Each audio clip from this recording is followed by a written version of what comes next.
Assalamu alaikum. I am Jahangir Alom, lecturer in physics.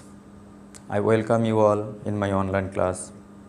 First of all, thanks to Almighty that I am still alright and carrying on my regular activities and I am taking this class. Dear students, I also hope all of you are alright and passing good moments with your family members. So, expressing my good wishes for all of you, we are going to start our today's class. Dear student, in our today's class, we are going to discuss some very important topic or basic items from the third chapter of physics second paper, that is the chapter of current electricity. You know, in our previous chapter, that is static electricity or electrostatics, we have discussed about the nature of static charges, that is the field created by static charges, electric intensity, potential, etc. But in our today's class, we are going to discuss the very basic phenomena or consequent of moving charge. Dear student, you know, in current electricity, charge will move from one point to another point, which is known as current electricity. You know, electric current, that is the direction of electric current is from higher potential to lower potential.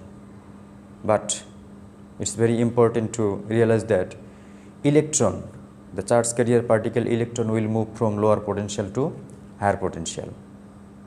That is, the velocity at which the electron will move from lower potential to higher potential is known as drift velocity. It's a very important topic of this chapter. So, our first today's topic is drift velocity. Dear student, the definition of drift velocity is the velocity at which the electron will move from lower potential to higher potential to create electric current is known as drift velocity. Okay? So, now we are going to see the definition of drift velocity. Dear student, so definition of drift velocity can be defined as the velocity at which free electrons moves on the surface of conductor during electric current is called drift velocity of electron. Okay? It's an important definition, so you need to memorize it. Now we are going to see a relation between drift velocity and electric current. Okay. So dear student, to establish the relation between current and drift velocity, already we have defined what drift velocity and what drift velocity is, and we know what is electric current. So first we need to consider a cross section of a conductor. Suppose AB is the cross section of the considered conductor, and the potential of point A is lower and potential at point B is higher. So electron will move from lower potential to higher potential. So this indicates the free electron which are moving from lower potential to higher potential. So let the drift velocity of the electron at which they are moving is denoted by a small v. Here area of cross section, that is area of cross section of the conductor, is denoted by capital A. Charge of each electron is denoted by small e. Electric current is denoted by I, and number of free electron in unit volume is denoted by small n. Okay? So now we can consider, so distance that the free electron travel in time dt,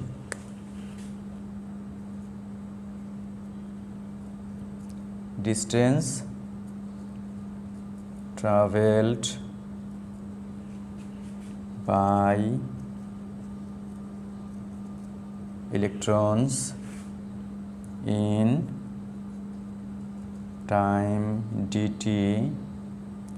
So we are going to measure the distance. If the distance is denoted by L, so L is equal to V into dt, right? So dear student, distance is denoted by V, V is drift velocity and dt is the given time. Now number of electron that passes any cross sectional area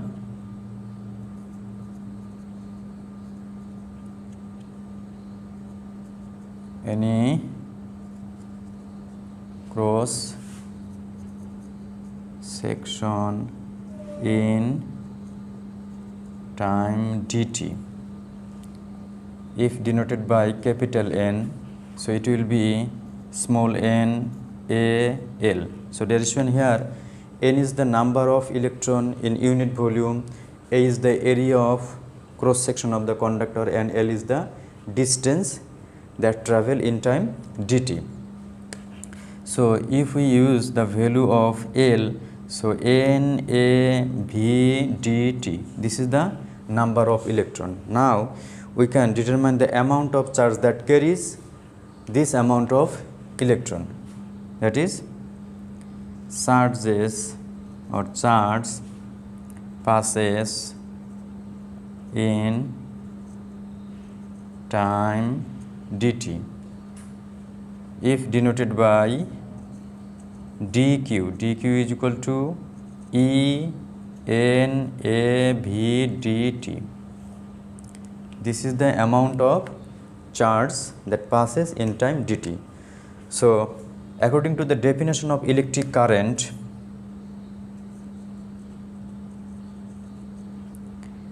I is equal to dq by dt. So value of dq will be E N A V dt divided by dt. So after the simplification, we will get I is equal to E N A V.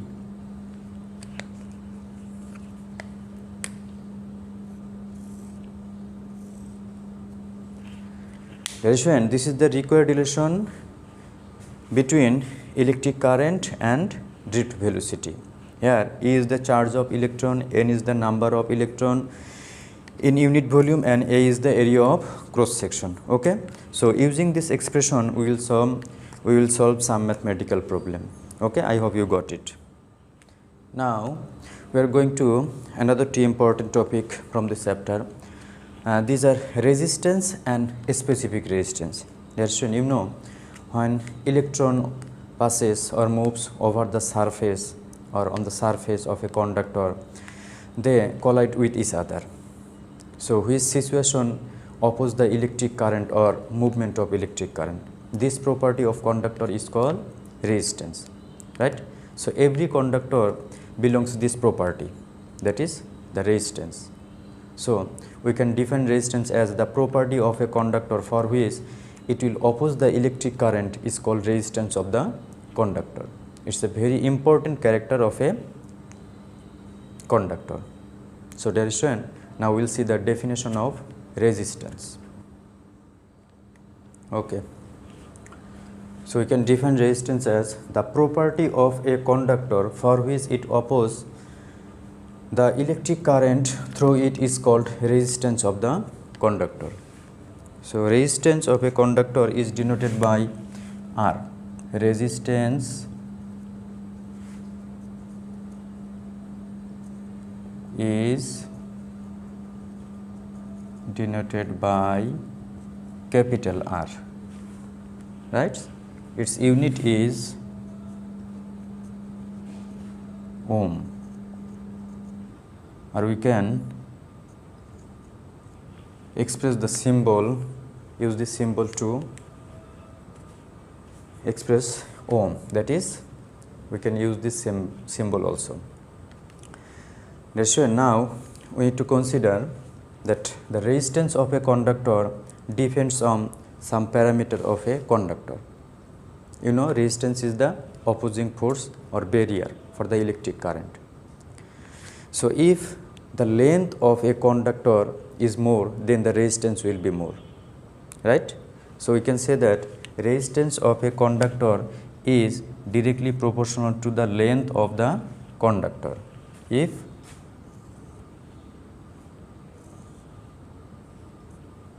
this indicates the length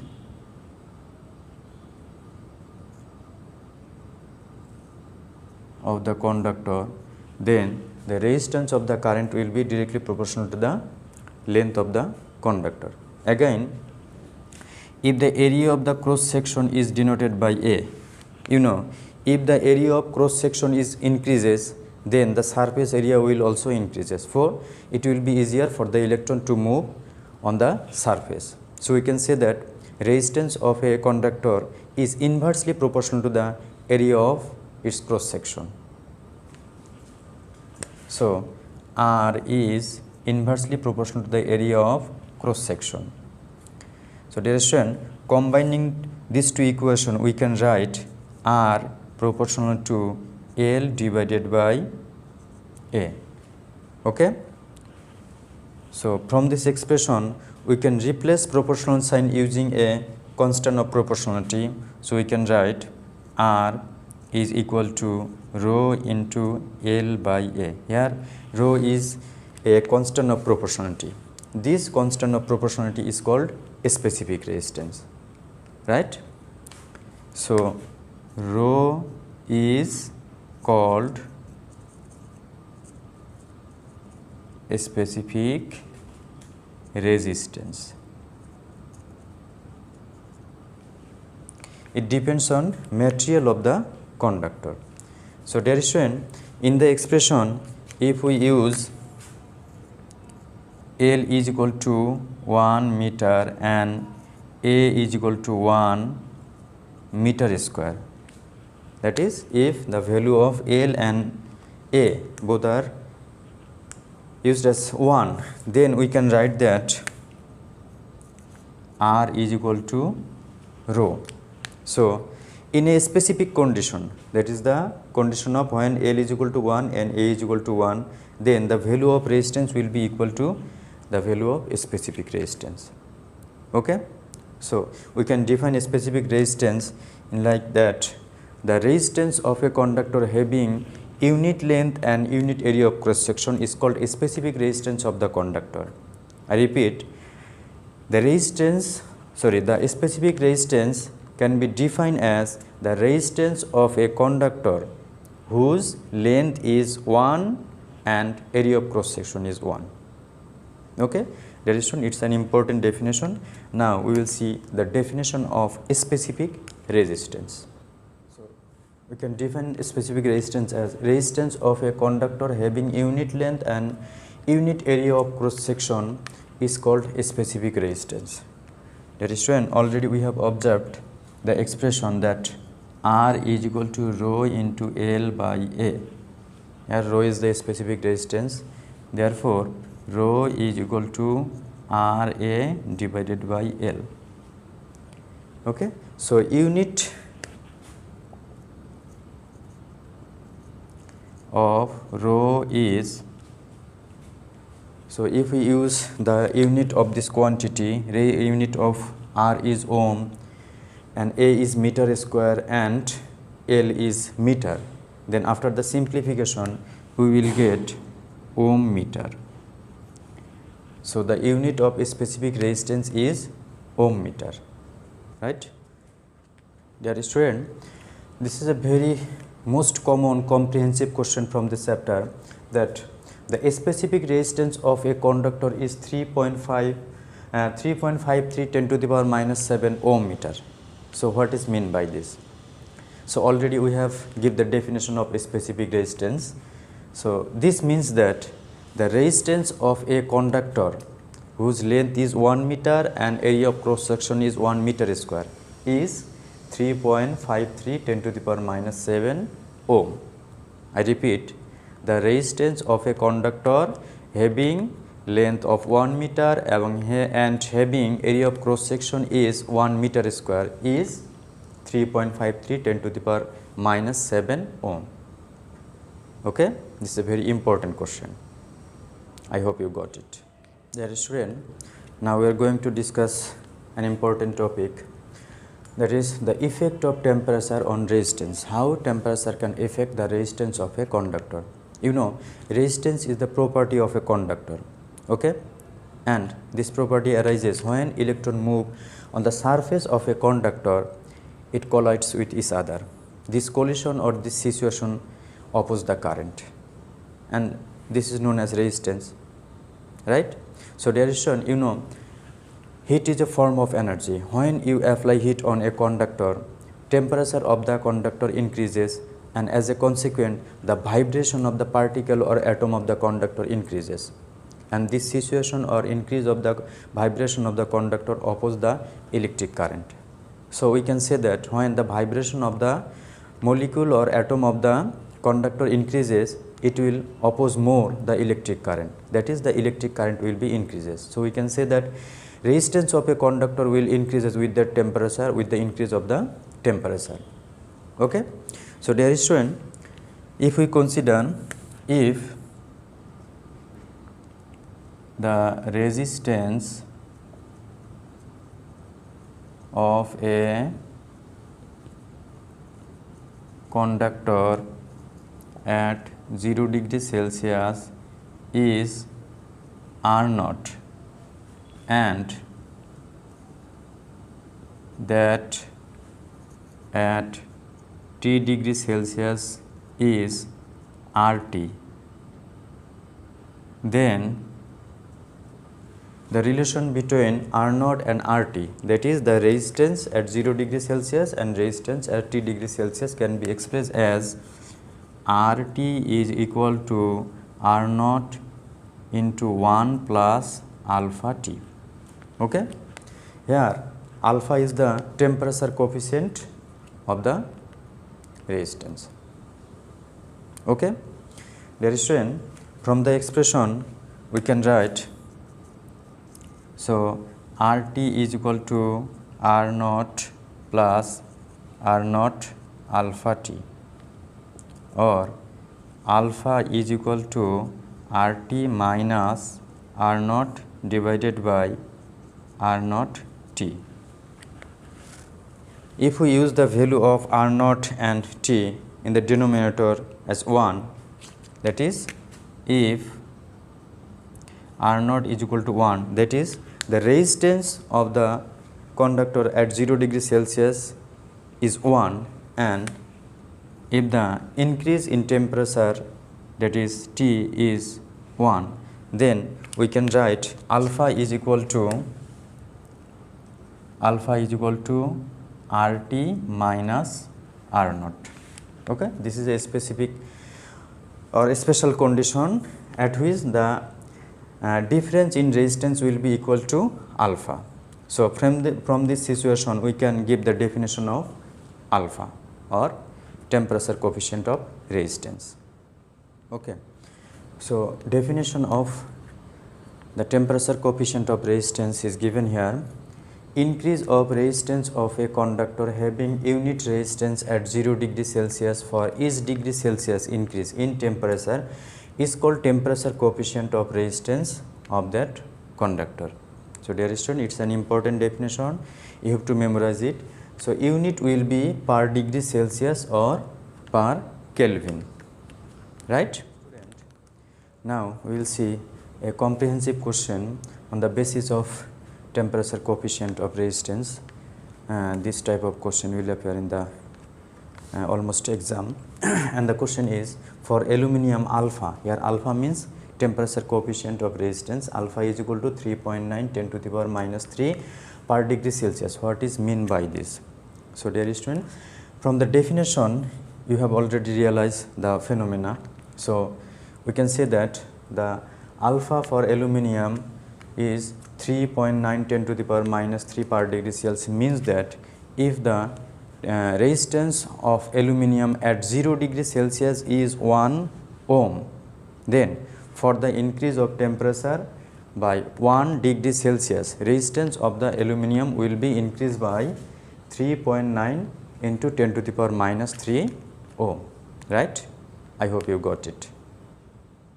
Dear student, now we are going to see the electric energy and power, right? So from the definition or basic of power, you know, power is equal to, if denoted by P, P is equal to W by T, right? Here W is equal to work or energy, T is time and P is power. So after rearranging the expression, we can write W is equal to P multiplied by T. So dear student, if we use the unit of the quantity here, W, the unit of W is joule, right? The unit of P, power is watt, and unit of T is second. So dear student, from the expression we can write another expression for joule is watt second. Another expression of joule is watt second. But you know, joule is a small amount of energy. Joule is a small amount of energy. But in practically, in our household or domestic uses, we use different type of electric appliances: light, fan, fridge, refrigerator, TV, computer. So huge amount of energy is used in every day, right? So for the practical purpose, or practically, we use the unit watt. We will replace watt by kilowatt hour. Okay, for the simplification or to calculate the electric energy easily, we replace watt by kilowatt. So when the watt will be replaced by kilowatt and time will be replaced by hour instead of second, so we can write hour.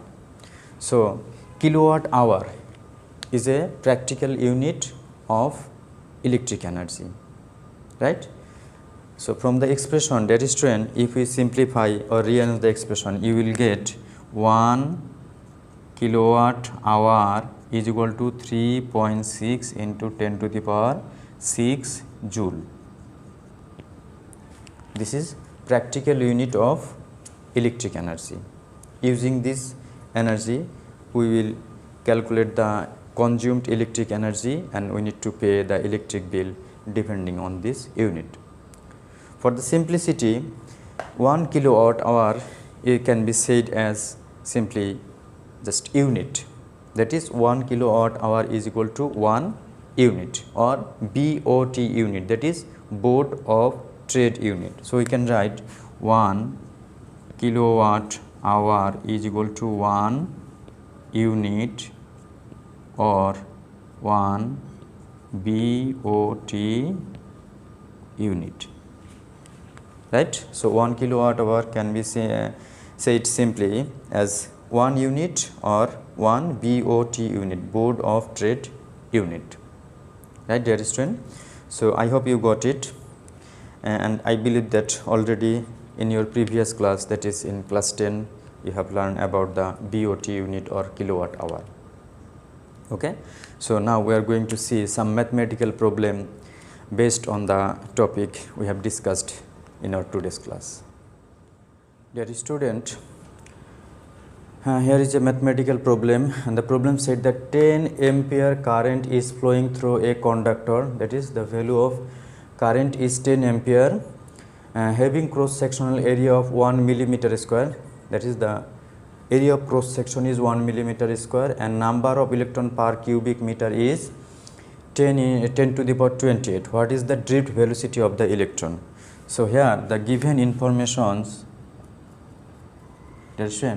first the amount of current, that is electric current I is equal to 10 ampere, right? And area of cross section, which is denoted by A is equal to 1 millimeter square. So we need to convert the value into SI unit, that is 1 into 10 to the power minus 6 meter square. The number of electron per unit volume, which is denoted by small n is equal to 10 to the power 28, and you know the charge of each electron, which is denoted by small e is equal to 1.6 into 10 to the power minus 19 coulomb. So we need to determine the drift velocity of the electron. V is equal to what? Okay, you know the relation between electric current and drift velocity,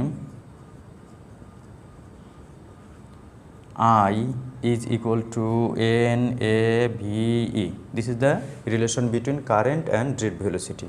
So we need to determine the value of V. So V is equal to I divided by NAE.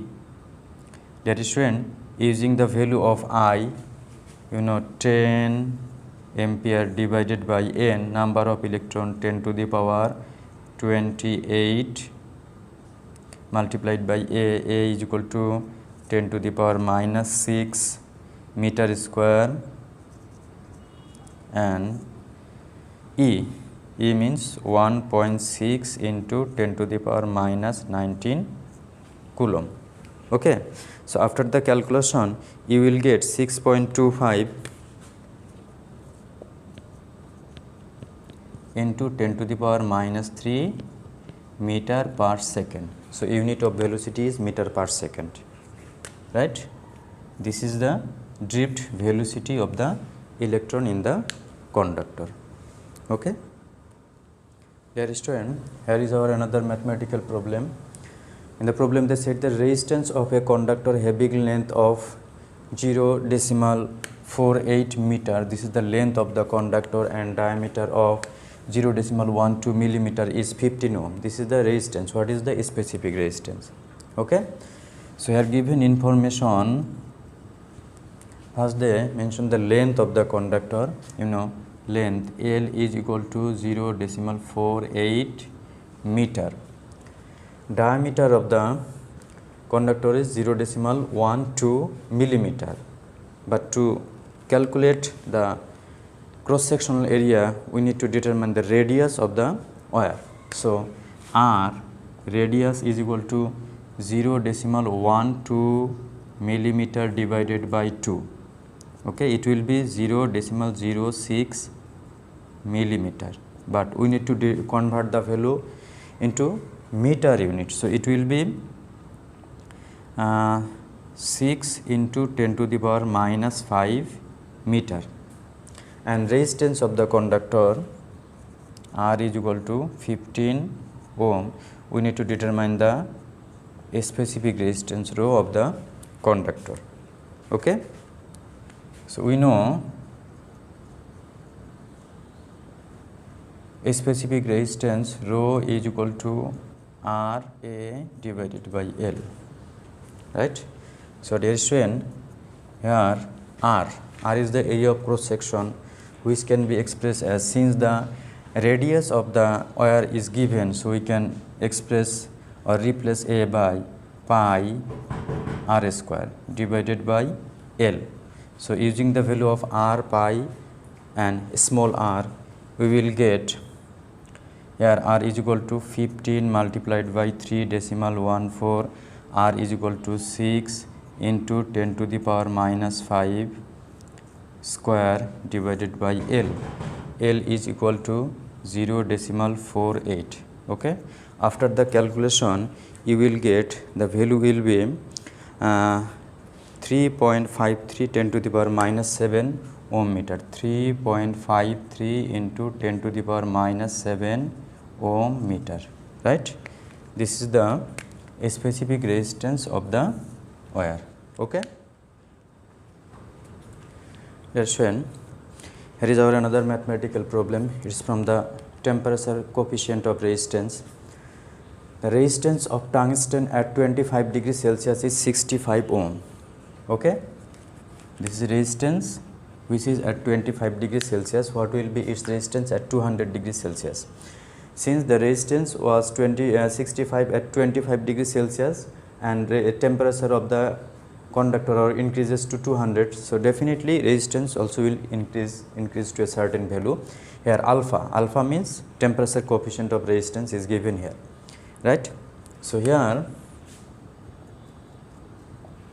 the first temperature, if denoted by T1 is equal to 25 degree Celsius, and at the temperature resistance, if denoted by R1 is equal to 65 ohm. So second, the final temperature T2 is equal to 200 degrees Celsius, alpha is equal to 4.5 into 10 to the power minus 3 per degree Celsius, we need to determine the value of R2, that is the resistance at final temperature. Okay. So we know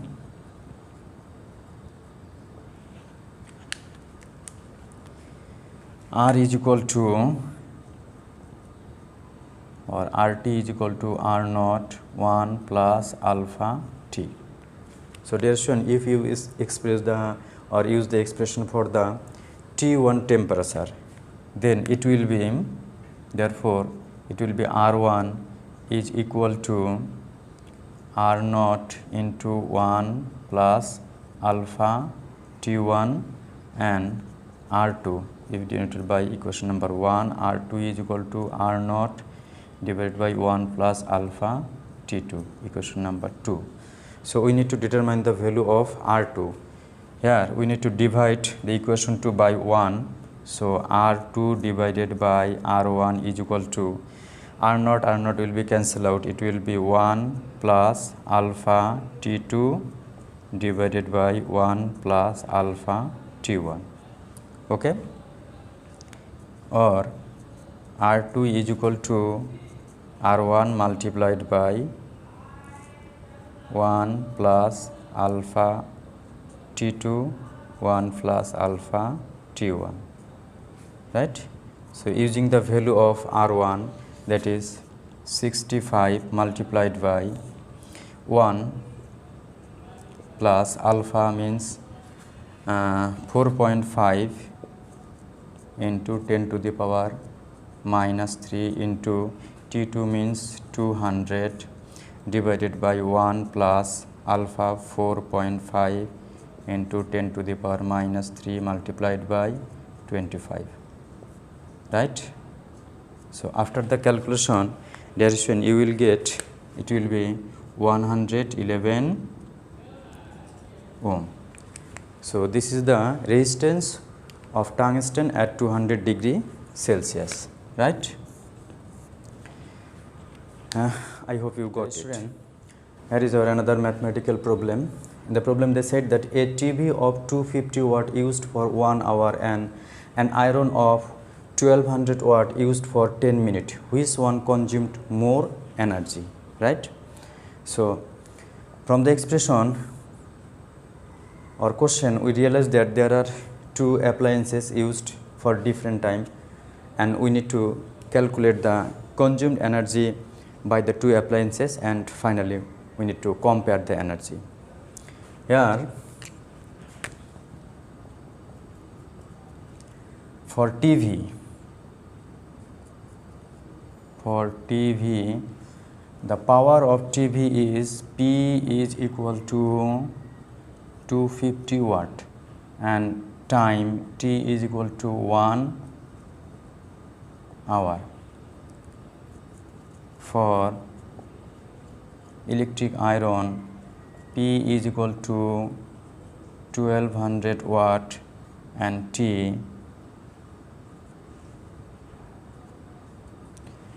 T2 is equal to 10 minutes, but we need to convert the value into hour, because you know practical unit of electric energy is kilowatt hour. So it will be 1 by 6 hour.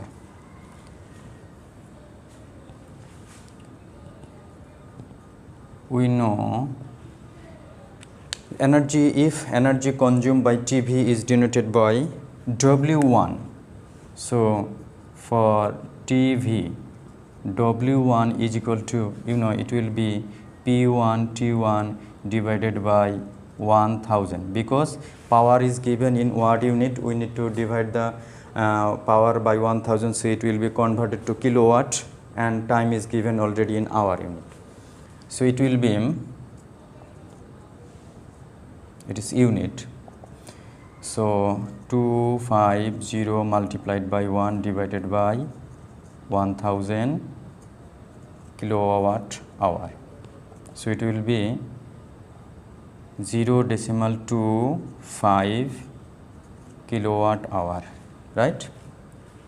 Now for iron if denoted by W2, W2 is equal to P2 T2 divided by 1000, right?